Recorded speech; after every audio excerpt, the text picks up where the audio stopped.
qui se trouve dans Romains chapitre 12, versets 1 et 2. Notre raisonnable service. Hein? Un service raisonnable.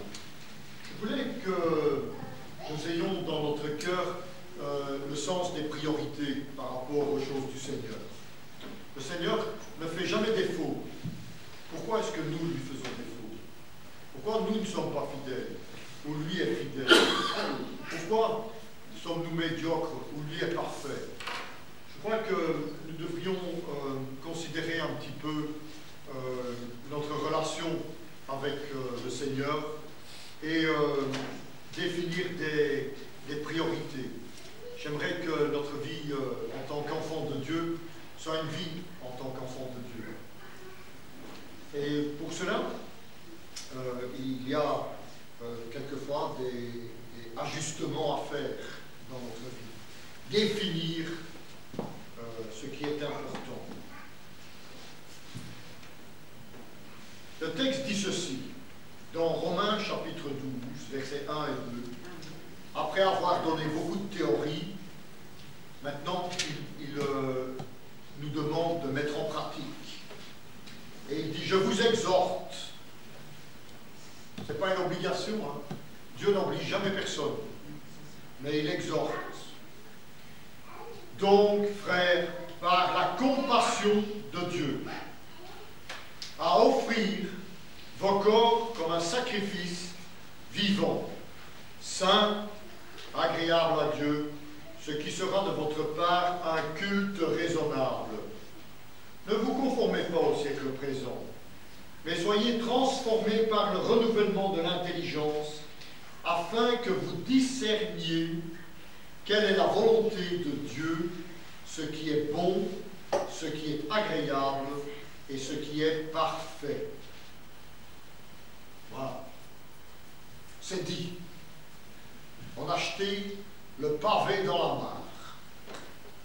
Dieu veut que nous lui offrons un culte raisonnable qui lui soit bon, agréable et parfait. Alors, tout au long de la Bible, on voit qu'on parle de sacrifices. Les sacrifices ont deux aspects. Un, c'est un don que l'on fait à quelqu'un. On se prive de quelque chose pour quelqu'un. Le deuxième, c'est une offrande qui est brûlée sur un autel, comme Caïn et Abel l'ont fait. Tous deux ont offert une offrande volontaire à Dieu, et ça a permis de voir leur caractère. L'un, l'offrande a été acceptée, et l'autre pas. Pourtant, ils avaient tous les deux de bonnes intentions. Ils avaient tous les deux le désir de louer Dieu. Ils avaient tous les deux le désir d'apporter à Dieu quelque chose.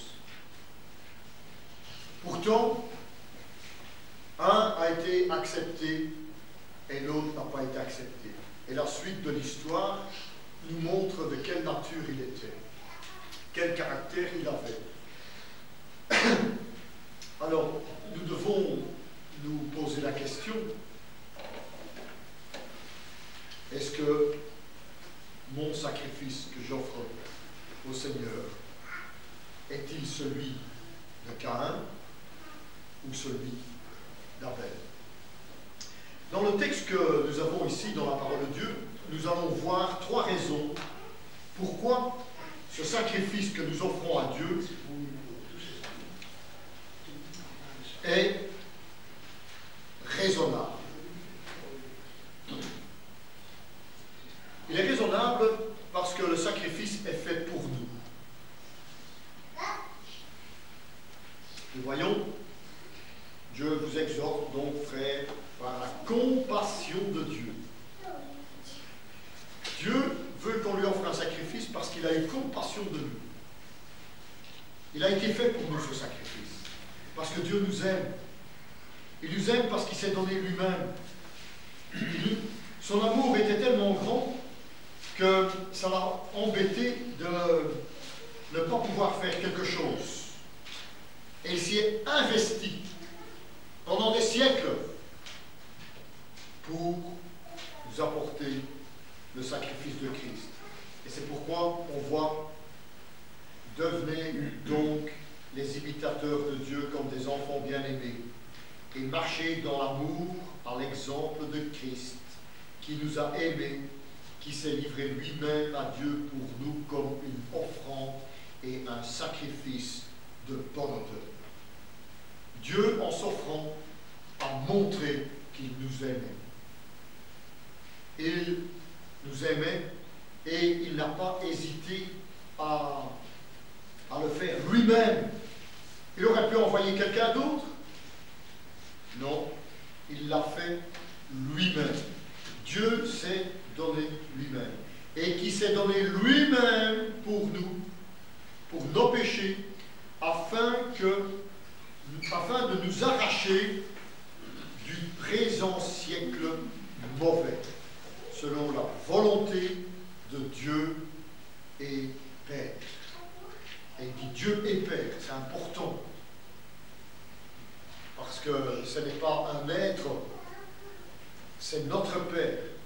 Il s'est donné lui-même parce qu'en tant que Père, il avait de l'intérêt pour nous. C'est pourquoi ce sacrifice est fait pour nous. Et pour avoir la possibilité de nous enlever l'obstacle qui nous empêche de nous approcher de Dieu. Un obstacle qui a été établi avec Adam. Une fois que Adam et Ève ont été jetés du jardin d'Éden, ils n'ont plus vu Dieu. Hein? Ils n'étaient plus dans un état, dans une situation qui leur permettait de voir Dieu face à face, de dialoguer avec lui. Il y avait maintenant une forme d'intermédiaire. Hein, il y avait une barrière entre les deux. Leur péché.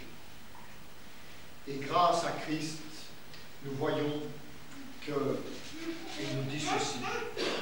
Et comme, non, autrement, il aurait fallu qu'il eût souffert plusieurs fois depuis la création du monde. Tandis que maintenant, à la fin des siècles, il a paru une seule fois pour abolir le péché par son sacrifice.